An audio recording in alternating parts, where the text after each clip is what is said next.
Welcome students. This is the I think seventh video that I am going to make. This is related to the chapter that is the methods of the wage payment and types of the compensation and incentives. And in this video we will discuss the various essentials of the good system of wage payment and incentive plan. ਅਸੈਂਸ਼ੀਅਲਸ ਦੇ ਵਿੱਚ ਆਪਾਂ discuss ਕਰਾਂਗੇ ਰਾਜੇ ਕਿ veg payment ਦੇ ਲਈ ਸਭ ਤੋਂ ਮਤਲਬ ਕੀ ਕਰੈਕਟਰਿਸਟਿਕਸ ਹੋਣੇ ਚਾਹੀਦੇ ਨੇ ਤਾਂ ਕਿ ਅਸੀਂ ਗੁੱਡ ਵੇਜ ਪੇਮੈਂਟ ਨੂੰ ਡਿਸਕ੍ਰਾਈਬ ਕਰ ਸਕੀਏ ਜਾਂ ਇਨਸੈਂਟਿਵ ਪਲਾਨ ਨੂੰ ਡਿਸਕ੍ਰਾਈਬ ਕਰ ਸਕੀਏ। ਫਸਟ ਆ ਜਾਂਦਾ ਹੈ ਸਟੇਬਿਲਿਟੀ ਦਾ ਮਤਲਬ ਹੁੰਦਾ ਹੈ that the system of wage payment must have the stability. It means that the rates of the wage payment must be certain and stable. इसका मतलब राजे ये होंदा है कि जिहड़े आपां कोई भी फॉलो करते हैं वेज पेमेंट सिस्टम ठीक है वो स्टेबल होना चाहिए। उस दे विच ये नहीं हैगा कि फ्लैक्सीबिलिटी होएगी कुछ टाइम पीरियड तो बाद 1 मंथ तो बाद तुसीं अपना रेट जिहड़ा है सिस्टम जिहड़ा है ਉਹਨੂੰ ਚੇਂਜ ਕਰ ਰਹੇ ਹੋ। ਪਹਿਲਾਂ ਤੁਸੀਂ ਟੇਲਰ ਦਾ ਪੀਸ ਰੇਟ ਸਿਸਟਮ ਫੋਲੋ ਕਰ ਰਹੇ ਸੀਗੇ, ਉਸ ਤੋਂ ਬਾਅਦ ਤੁਸੀਂ ਪ੍ਰੀਸਟਮੈਨ ਬੋਨਸ ਸਿਸਟਮ ਪਲਾਨ ਫੋਲੋ ਕਰਨਾ ਸ਼ੁਰੂ ਕਰਤਾ। ਮਤਲਬ ਜੋ ਵੀ ਤੁਸੀਂ ਸਿਸਟਮ ਫੋਲੋ ਕਰਦੇ ਹੋ ਪੀਸ ਰੇਟ ਸਿਸਟਮ ਦਾ, ਵੇਜ ਪੇਮੈਂਟ ਸਿਸਟਮ ਦਾ, ਇਨਸੈਂਟਿਵ ਪਲਾਨ ਦਾ, ਸ਼ੁੱਡ ਬੀ ਸਟੇਬਲ ਠੀਕ ਹੈ ਜੀ, ਤਾਂ ਕਿ ਜਿਹੜੇ ਵਰਕਰਸ ਨੇ ਆਪਣੇ ਅੱਛੇ ਤਰੀਕੇ ਨਾਲ ਐਫੀਸ਼ੀਐਂਟ ਫਾਰਮ ਦੇ ਵਿੱਚ ਤੁਹਾਡੇ ਮੈਨੇਜਮੈਂਟ ਦੇ ਵਿੱਚ ਕੰਮ ਕਰ ਸਕਣ। ਨੈਕਸਟ ਆ ਜਾਂਦਾ ਸਿੰਪਲਿਸਿਟੀ। ਇਸ ਦੇ ਵਿੱਚ ਕੀ ਹੁੰਦਾ ਹੈ ਕਿ the system of the wage payment must be simple to calculate the wages. it must be easily understandable by the workers. Simplicity ਦਾ ਮਤਲਬ ਰਾਜੇ ਹੁੰਦਾ ਹੈ ਕਿ ਜਿਹੜੇ ਮਤਲਬ ਜੋ ਵੀ ਤੁਸੀਂ ਆਪਣਾ ਵੇਜ ਪੇਮੈਂਟ ਕੈਲਕੂਲੇਟ ਕਰਨਾ ਹੈ ਠੀਕ ਹੈ it should be simple. ਇਹ ਆਪਣੇ ਜਿਹੜੇ ਵਰਕਰਸ ਹੋਣਗੇ ਉਹਨਾਂ ਨੂੰ ਅੰਡਰਸਟੈਂਡੇਬਲ ਹੋਣਾ ਚਾਹੀਦਾ। ਇਹ ਨਾ ਹੋਵੇ ਕਿ ਉਹਨਾਂ ਨੂੰ ਕੈਲਕੂਲੇਟ ਹੀ ਕਰਨਾ ਡਿਫਿਕਲਟ ਲੱਗੇ ਠੀਕ ਹੈ ਜੀ। ਕੋਈ ਇਸ ਤਰ੍ਹਾਂ ਦਾ ਤੁਸੀਂ ਨੇ ਵੇਜ ਪੇਮੈਂਟ ਰੇਟ ਸਿਸਟਮ ਨਹੀਂ ਫੋਲੋ ਕਰਨਾ ਜਿਸ ਦੇ ਵਿੱਚ ਤੁਸੀਂ ਡਿਫਿਕਲਟੀ ਨਾਲ ਫਾਰਮੂਲਾਜ਼ ਲਗਾ ਕੇ ਉਸਨੂੰ ਕੈਲਕੂਲੇਟ ਕਰ ਸਕੋ ਠੀਕ ਹੈ ਜੀ। So it should B simple. Flexibility ਦਾ ਮਤਲਬ ਕੀ ਹੁੰਦਾ ਹੈ the system of the wage payment should be elastic so that the necessary changes can be made in it according to the need of time. Flexibility ਦਾ ਮਤਲਬ ਰਾਜੇ ਇਹ ਹੁੰਦਾ ਹੈ ਕਿ ਤੁਸੀਂ ਜੋ ਵੀ ਵੇਜ ਰੇਟ ਸਿਸਟਮ ਫੋਲੋ ਕਰੋਗੇ it should be flexible. Flexible ਦਾ ਮਤਲਬ ਰਾਜੇ ਇਹ ਹੁੰਦਾ ਹੈ ਕਿ ਇੰਨਾ ਵੀ ਫਲੈਕਸੀਬਲ ਨਹੀਂ ਹੋਣਾ ਚਾਹੀਦਾ ਕਿ ਆਫਟਰ 1 ਮੰਥ ਤੁਸੀਂ ਰੇਟ ਜਿਹੜਾ ਸਿਸਟਮ ਮਤਲਬ ਮੈਥਡ ਹੀ ਚੇਂਜ ਕਰਤਾ। ਫਲੈਕਸੀਬਿਲਿਟੀ ਦਾ ਮਤਲਬ ਹੁੰਦਾ ਹੈ ਕਿ ਅਗਰ ਤੁਹਾਡਾ ਮਤਲਬ ਕਿਸੇ ਵੀ ਪ੍ਰੋਡਕਟ ਨੂੰ ਬਾਏ ਕਰਨ ਦੀ ਕੋਈ ਕਾਸਟ ਆਫ ਲਿਵਿੰਗ ਹੈ, ਜਿਵੇਂ ਆਪਾਂ ਡਿਸਕਸ ਕੀਤਾ ਸੀਗਾ ਸਟਾਫਿੰਗ ਦੇ ਚੈਪਟਰ ਦੇ ਵਿੱਚ ਠੀਕ ਹੈ, ਕਾਸਟ ਆਫ ਲਿਵਿੰਗ ਐਂਡ ਠੀਕ ਹੈ। ਤਾਂ ਅਗਰ ਉਹ ਇਨਕਰੀਜ਼ ਕਰ ਰਹੀ ਹੈ ਕਿਸੇ ਚੀਜ਼ ਨੂੰ ਬਾਏ ਕਰਨ ਦਾ ਕੋਈ ਰੇਟ ਇਨਕਰੀਜ਼ ਕਰ ਰਿਹਾ ਤਾਂ ਆਬਵੀਅਸ ਹੈ ਕਿ ਤੁਸੀਂ ਰੇਟ ਸਿਸਟਮ ਤੁਸੀਂ ਵੇਜਸ ਨੂੰ ਵੀ ਇਨਕਰੀਜ਼ ਕਰੋਗੇ, ਬੋਨਸ ਰੇਟ ਜਿਹੜਾ ਹੋਊਗਾ ਤੁਹਾਡਾ ਆਟੋਮੈਟਿਕਲੀ ਇਨਕਰੀਜ਼ ਹੋਣਾ ਚਾਹੀਦਾ। ਸੋ ਇਸ ਤਰ੍ਹਾਂ ਦਾ ਮਤਲਬ ਤੁਸੀਂ ਸਿਸਟਮ ਰੇਟ ਸਿਸਟਮ ਫੋਲੋ ਕਰੋਗੇ ਤਾਂ ਕਿ ਉਹਨਾਂ ਦੇ ਵਿੱਚ ਫਲੈਕਸੀਬਿਲਿਟੀ ਹੋਵੇ, ਤੁਸੀਂ ਕੁਛ ਨਾ ਕੁਛ ਐਡਜਸਟਮੈਂਟ ਕਰ ਸਕੋ। ਨੈਕਸਟ ਆ ਜਾਂਦਾ ਇਕਨੋਮਿਕਲ ਦਾ ਮਤਲਬ ਰਾਜੇ ਇਹ ਹੁੰਦਾ ਹੈ ਕਿ it must be economical for the enterprise so that the cost of labor may be minimized. ਇਸ ਦਾ ਮਤਲਬ ਰਾਜੇ ਇਹ ਹੁੰਦਾ ਹੈ ਕਿ ਜੋ ਵੀ ਤੁਸੀਂ ਮੈਥਡ ਫੋਲੋ ਕਰੋਗੇ ਉਸ ਦੇ ਵਿੱਚ ਇਹ ਹੋਣਾ ਚਾਹੀਦਾ ਹੈ ਕਿ ਜਿਹੜੀ ਆਪਣੀ ਲੇਬਰ ਦੀ ਕਾਸਟ ਪੈ ਰਹੀ ਹੈ ਇਹ ਤੁਹਾਡੀ ਘੱਟ ਤੋਂ ਘੱਟ ਪੈਣੀ ਚਾਹੀਦੀ ਹੈ, ਤੁਹਾਨੂੰ ਪ੍ਰੋਫਿਟਸ ਤੁਹਾਡੇ ਮੈਕਸਿਮਮ ਹੋਣੇ ਚਾਹੀਦੇ ਨੇ। ਨੈਕਸਟ ਆ ਜਾਂਦਾ ਜੀ ਪ੍ਰੋਗਰੈਸਿਵਨੈਸ ਦਾ ਮਤਲਬ ਹੁੰਦਾ the system of wages must be determined in the manner that the workers may get a share in the growth and prosperity of the enterprise.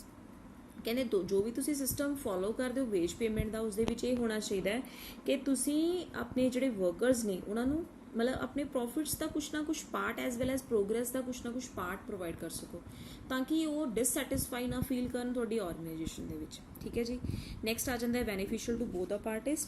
ਇਸ ਦਾ ਮਤਲਬ ਇਹੀ ਹੁੰਦਾ ਹੈ ਕਿ ਜਿਹੜੇ ਇੰਪਲੋਇਰ ਤੇ ਇੰਪਲੋਈ ਬੋਥ ਨੇ ਉਹਨਾਂ ਨੂੰ ਹੀ ਬੈਨੀਫੀਸ਼ੀਅਲ ਹੋਣਾ ਚਾਹੀਦਾ ਜੋ ਵੀ ਤੁਸੀਂ ਵੇਜ ਪੇਮੈਂਟ ਮੈਥਡ ਫੋਲੋ ਕਰੋਗੇ ਠੀਕ ਹੈ ਜੀ। ਨੈਕਸਟ ਆ ਜਾਂਦਾ suitable for the industrial peace. ਇਸ ਦਾ ਮਤਲਬ ਕੀ ਹੁੰਦਾ ਰਾਜੇ the system of wages must be such that it must contribute in maintaining the industrial peace in the enterprise because most of the labor disputes arise on the question of the fixation of wages. ਇਸ ਦਾ ਮਤਲਬ ਰਾਜੇ ਇਹ ਹੁੰਦਾ ਹੈ ਕਿ ਜੋ ਵੀ ਤੁਸੀਂ ਵੇਜ ਰੇਟ ਸਿਸਟਮ ਫੋਲੋ ਕਰਦੇ ਹੋ, ਇਨਸੈਂਟਿਵ ਪਲਾਨ ਸਿਸਟਮ ਫੋਲੋ ਕਰਦੇ ਹੋ, ਉਹ ਹਮੇਸ਼ਾ ਇੰਡਸਟਰੀਜ਼ ਦੇ ਵਿੱਚ ਪੀਸ ਲੈ ਕੇ ਆਉਣਾ ਚਾਹੀਦਾ। ਮਤਲਬ ਇਹ ਨਾ ਹੋਵੇ ਡਿਸਪਿਊਟਸ ਅਰਾਈਜ਼ ਹੋ ਜਾਣ ਠੀਕ ਹੈ, ਡਿਸਪਿਊਟਸ ਮਤਲਬ ਲੜਾਈ ਝਗੜੇ ਹੋ ਜਾਣ ਜਦੋਂ ਵੀ ਤੁਸੀਂ ਫਿਕਸੇਸ਼ਨ ਕਰਦੇ ਹੋ ਵੇਜਸ ਦੀ, ਤਾਂ ਹਮੇਸ਼ਾ ਇਸ ਤਰ੍ਹਾਂ ਦਾ ਮੈਥਡ ਫੋਲੋ ਕਰੋਗੇ ਤਾਂ ਕਿ ਜਿਹੜੇ ਇੰਪਲੋਈ ਵੀ ਮਤਲਬ ਉਹਨਾਂ ਦੇ ਬੈਨੀਫਿਟਸ ਦੇ ਵਿੱਚ ਹੋਵੇ ਕੋਈ ਵੀ ਮੈਥਡ ਜਿਹੜਾ ਤੁਸੀਂ ਫੋਲੋ ਕਰ ਰਹੇ ਹੋ ਐਂਡ ਇੰਪਲੋਇਰ ਦੇ ਵੀ ਬੈਨੀਫਿਟ ਦੇ ਵਿੱਚ ਹੋਵੇ ਠੀਕ ਹੈ ਜੀ, ਦੋਨੋਂ ਹੀ ਸੈਟਿਸਫਾਈ ਹੋਣ ਮੈਥਡ ਤੋਂ। ਨੈਕਸਟ ਆ ਜਾਂਦਾ ਜੀ according to the efficiency and productivity ਕਿ ਜੋ ਵੀ ਤੁਸੀਂ ਵੇਜ ਰੇਟਸ ਫੋਲੋ ਕਰਦੇ ਹੋ it must be determined considering the efficiency and the productivity of workers. ਜੋ ਵੀ ਤੁਸੀਂ ਵੇਜ ਰੇਟਸ ਡਿਟਰਮਿਨ ਕਰੋਗੇ ਠੀਕ ਹੈ ਜੀ it should B determined on the basis of the efficiency and the productivity. जो भी अपने वर्कर्स ने उन्होंने कितनी एफिशिएंसी है ਐਜ਼ ਵੈਲ ਐਜ਼ ਕਿੰਨੀ ਪ੍ਰੋਡਕਸ਼ਨ ਆਊਟਪੁੱਟ ਪ੍ਰੋਵਾਈਡ ਕਰ ਰਹੇ ਨੇ, ਠੀਕ ਹੈ ਜੀ। ਉਸ ਦੇ ਬੇਸਿਸ ਤੇ ਹੋਣਾ ਚਾਹੀਦਾ ਹੈ। ਕੁਆਲੀਫਿਕੇਸ਼ਨ, ਐਬਿਲਿਟੀ ਐਂਟਰਪ੍ਰਾਈਜ਼ਸ ਦੀ, ਐਜ਼ ਵੈਲ ਐਜ਼ ਆਪਣੇ ਜਿਹੜੇ ਵਰਕਰਸ ਨੇ, ਐਕਸਪੀਰੀਅੰਸ ਕੀ ਹੈ EMPLOYEES ਦਾ, ਇਹਨਾਂ ਨੂੰ ਵੀ ਕੰਸੀਡਰ ਕਰੋਗੇ ਜਦੋਂ ਵੀ ਤੁਸੀਂ ਆਪਣੇ ਰੇਟ ਆਫ ਵੇਜਸ ਨੂੰ ਡਿਟਰਮਾਈਨ ਕਰੋਗੇ। ਉਸ ਤੋਂ ਬਾਅਦ ਆ ਜਾਂਦਾ ਜੀ ਇੰਪਾਰਸ਼ੀਅਲ ਐਂਡ ਜਸਟੀਫਾਈਡ। ਇੰਪਾਰਸ਼ੀਅਲ ਦਾ ਮਤਲਬ ਕੀ ਹੁੰਦਾ ਹੈ ਕਿ ਜੋ ਵੀ ਆਪਣੇ ਤੁਸੀਂ ਵੇਜ ਰੇਟ ਫਿਕਸ ਕਰਦੇ ਹੋ ਇਟ ਸ਼ੁੱਡ ਬੀ ਇੰਪਾਰਸ਼ੀਅਲ, ਮਤਲਬ ਪਾਰਸ਼ੀਅਲਿਟੀ ਬੇਸਿਸ ਤੇ ਨਹੀਂ ਹੋਣਾ ਚਾਹੀਦਾ ਕਿ ਕੁਝ ਵਰਕਰਸ ਨੂੰ ਤੁਸੀਂ ਜ਼ਿਆਦਾ ਵੇਜ ਰੇਟਸ ਹਾਈ ਪ੍ਰੋਵਾਈਡ ਕਰ ਦਿਓ, ਬੋਨਸ ਰੇਟ ਤੁਸੀਂ ਜ਼ਿਆਦਾ ਦੇ ਦਿਓ, ਬਟ ਕੁਝ ਵਰਕਰਸ ਨੂੰ ਤੁਸੀਂ ਇਸ ਤਰ੍ਹਾਂ ਦਾ ਵੇਜ ਰੇਟ ਸਿਸਟਮ ਫੋਲੋ ਕਰ ਦਿਓ ਜਿਹੜਾ ਮਤਲਬ ਬਿਲਕੁਲ ਹੀ ਡਿਸਸੈਟਿਸਫਾਈ ਹੋ ਜਾਣ ਉਹ, ਠੀਕ ਹੈ ਜੀ। ਜੌਬਸ ਜਿਹੜੀਆਂ ਹੋਣਗੀਆਂ ਇਕੁਅਲ ਨੇਚਰ ਦੀਆਂ ਹੁੰਦੀਆਂ ਨੇ, ਸੋ ਇਕੁਅਲ ਇੰਪੋਰਟੈਂਸ ਦੇ ਬੇਸਿਸ ਤੇ ਹੀ ਇਕੁਅਲ ਰੇਟਸ ਜਿਹੜੇ ਹੋਣਗੇ ਡਿਟਰਮਾਈਨ ਕੀਤੇ ਜਾਣਗੇ। ਨੈਕਸਟ ਆ ਜਾਂਦਾ ਹੈ ਜੀ encouraging. The system of wages must be such which may motivate the workers to contribute their best, ਠੀਕ ਹੈ ਜੀ। ਮਤਲਬ ਜੋ ਵੀ ਤੁਸੀਂ ਸਿਸਟਮ ਫੋਲੋ ਕਰੋਗੇ ਵੇਜਸ ਦਾ, ਉਹ ਇਸ ਤਰ੍ਹਾਂ ਦਾ ਹੋਣਾ ਚਾਹੀਦਾ ਹੈ ਤਾਂ ਕਿ ਉਹ ਆਪਣੇ ਵਰਕਰਸ ਨੂੰ ਮੋਟੀਵੇਟ ਕਰੇ, ਤਾਂ ਕਿ ਉਹ ਆਪਣੇ ਬੈਸਟ ਆਪਣੇ ਕੰਟਰੀਬਿਊਟ ਕਰ ਸਕਣ ਆਪਣੇ ਆਰਗੇਨਾਈਜੇਸ਼ਨ ਦੇ ਵਿੱਚ, ਆਪਣਾ ਮੈਕਸਿਮਮ ਐਫਰਟਸ ਲਗਾ ਸਕਣ, ਆਪਣੀ ਮੈਕਸਿਮਮ ਐਫੀਸ਼ੀਐਂਟ ਵਰਕ ਦੇ ਨਾਲ ਕੰਮ ਕਰ ਸਕਣ। ਨੈਕਸਟ ਆ ਜਾਂਦਾ at part to the cost of living. ਕਹਿੰਦੇ rate of wages must be determined considering the cost of living so that the workers may easily meet the needs out of the wages pay to them। ਆਪਾਂ ਨੇ ਦੇਖੋ ਇਹ ਜਿਹੜਾ point ਹੈ 11 point, ਇਹ should be related to the flexibility point also, ਠੀਕ ਹੈ ਜੀ। ਇਹਦੇ ਵਿੱਚ ਵੀ ਮੈਂ ਤੁਹਾਨੂੰ ਇਹ ਗੱਲ ਕੀਤੀ ਕਿ ਕਾਸਟ ਆਫ ਲਿਵਿੰਗ ਦੇ ਨਾਲ ਹੋਣਾ ਚਾਹੀਦਾ ਜੋ ਵੀ ਤੁਸੀਂ ਵੇਜਸ ਪੇ ਕਰੋਗੇ, ਜੋ ਵੀ ਕਰੰਟ ਮਾਰਕੀਟ ਰੇਟ ਦੇ ਵਿੱਚ, ਠੀਕ ਹੈ। ਆਪਾਂ ਨੂੰ ਜਿੰਨੇ ਵੀ ਪ੍ਰੋਡਕਟ ਦੇ ਪ੍ਰਾਈਸਿਸ ਮਿਲ ਰਹੇ ਨੇ, ਜੋ ਵੀ ਤੁਸੀਂ ਆਪਣੇ ਬੇਸਿਕ ਨੀਡਸ ਨੂੰ ਪੂਰਾ ਕਰਦੇ ਹੋ, ਠੀਕ ਹੈ, ਤੁਹਾਨੂੰ ਕਿੰਨਾ ਮਤਲਬ ਐਕਸਪੈਂਸਿਸ ਤੁਹਾਡੇ ਹੋ ਰਹੇ ਨੇ, ਐਟਲੀਸਟ ਤੁਹਾਡੇ ਵੇਜਸ ਇੰਨੀਆਂ ਹੋਣੀਆਂ ਚਾਹੀਦੀਆਂ ਨੇ ਕਿ ਤੁਸੀਂ ਆਪਣੇ ਐਕਸਪੈਂਸਿਸ ਨੂੰ ਮੀਟ ਕਰ ਸਕੋ, ਠੀਕ ਹੈ ਜੀ। ਇਹਦਾ ਮਤਲਬ ਇਹ ਨਹੀਂ ਹੈਗਾ ਕਿ ਤੁਸੀਂ ਅੱਜ ਤੋਂ 10 ਸਾਲ ਪਹਿਲਾਂ ਦਾ ਵੇਜ ਰੇਟ ਸਿਸਟਮ ਫੋਲੋ ਕਰਦੇ ਆ ਰਹੇ ਹੋ, ਬਟ ਅੱਜ ਦੇ ਟਾਈਮ ਦੇ ਵਿੱਚ ਜੋ ਤੁਸੀਂ 10 ਸਾਲ ਪਹਿਲਾਂ ਕੋਈ ਚੀਜ਼ ਬਾਈ ਕੀਤੀ ਸੀ ਉਸਦੇ ਅੱਜ ਦੇ ਰੇਟ ਜਿਹੜੇ ਨੇ ਬਹੁਤ ਜ਼ਿਆਦਾ ਹਾਈ ਹੋ ਚੁੱਕੇ ਨੇ। ਸੋ ਵੇਜ ਰੇਟ ਜਿਹੜੀਆਂ ਹੋਣਗੀਆਂ ਉਹ ਅੱਜ ਦੇ ਕੰਪੈਰੇਟਿਵਲੀ ਜ਼ਿਆਦਾ ਹੋਣਗੀਆਂ as comparison to the last 10 years, ਠੀਕ ਹੈ ਜੀ। So this is known as the at part to the cost of living. Next ਆ ਜਾਂਦਾ consent of the labour union.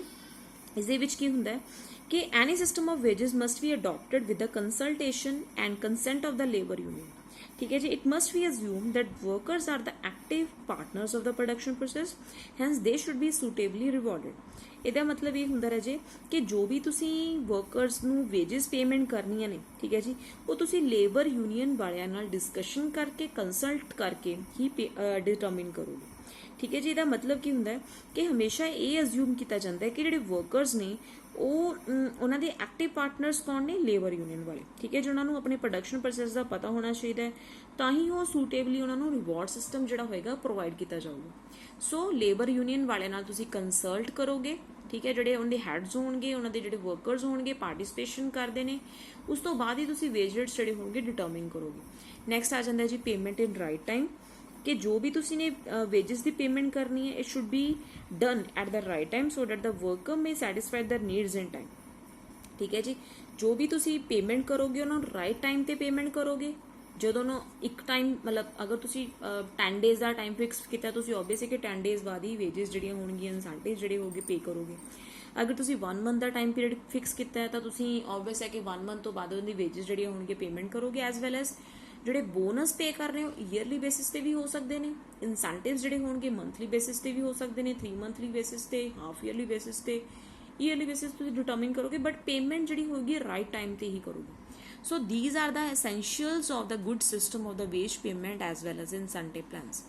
Thank you so much.